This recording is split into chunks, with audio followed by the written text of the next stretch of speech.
တော့ကျွန်တော်တင်တန်းမှာကလေးတွေမှားလိမှားတာရှိတယ်အမှားလေးတခုကျွန်တော် sharing လေးလုပ်ပေးချင်ပါတယ်အဲ့ဒါဒီမှာကျွန်တော်စာကြောင်းလေးနှစ်ကြောင်းရေးပါတယ်သူကအကြောင်းကိုသူစပိန်ဖြင့်သွားသည်ငါကအကြောင်းကိုငါအဖေရဲ့ကားနဲ့သွားသည်โอเคဒီဗီဒီယိုလေးကိုခဏရပ်ပြီးဒီစာကြောင်းလေးကိုချရေးကြည့်ပါလားကျွန်တော်တို့အဖြေမှန်လားမမှန်လားတိုက်ကြည့်ကြတာပေါ့โอเคပြီးအဲ့ဆိုရင်တော့ကြည့်အောင်သူကအကြောင်းကိုသူစပိန်ဖြင့်သွားသည်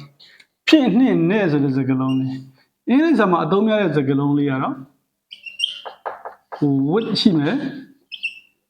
ဘိုင်းရှိမယ်ဒါပေမဲ့ခရီးသွားတဲ့အခါမှာဘာနဲ့သွားတယ်ဆိုတာကိုပြဖို့ရင် with ကိုလုံးဝမသုံးရဆိုတော့ဒီကောင်ဒီကျွန်တော်တို့ပယ်သွားပြီဒီကောင်သုံးစရာမလိုတော့သူဒီကျောင်းကိုသူစပိန်ဖြင့်သွားသည်သူစပိန်ဖြင့်သွားသည်ဆိုတဲ့စကားလုံးကိုမပြောခင်မှာကျွန်တော်သူဒီကျောင်းကိုစပိန်ဖြင့်သွားသည်လို့ပဲအရင်ဆုံးပြောအောင်သူဒီကျောင်းကိုစပိန်ဖြင့်သွားသည်သူဒီဟီသွားသည်က goes subject ကတစ်ခုကိန်းမျိုးရှိ goes to school စပိန်ဖြင့် by bike ဒါငယ်ငယ်လေးကကျွန်တော်တို့ကြားဥပါတယ် by bike by train by plane ဒါမျိုးတွေခဏခဏကြားဥပါတယ်အဲ့တော့ငါကအကြောင်းကိုငါအဖေရဲ့ကားနဲ့သွားသည်ငါကဆိုတဲ့စကားလုံးလေး I ပေါ့သွားသည် go to school ကားနဲ့ဆိုရင်တော့ by car ပေါ့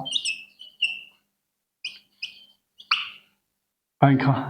ဒါပေမဲ့အင်္ဂလိပ်စာအခုကျွန်တော်တို့ရေးချင်တာကစပိန်နဲ့သွားသည်လို့ပြောချင်တော့သူ့စပိန်နဲ့သွားသည်ငါအဖေရဲ့ကားနဲ့သွားသည်ဒါပေမဲ့အင်္ဂလိပ်စာမှာလေ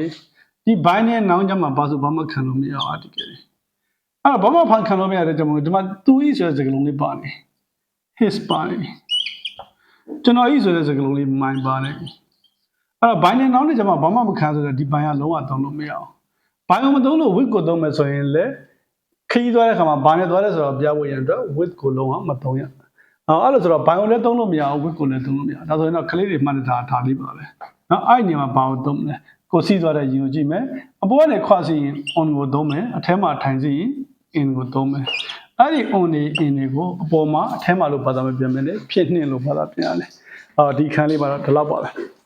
နော်ကလေးတွေမှားလေးရတခုမလို့သတိထားသိချင်လို့ပါကျေးဇူးအများကြီးတင်ပါတယ်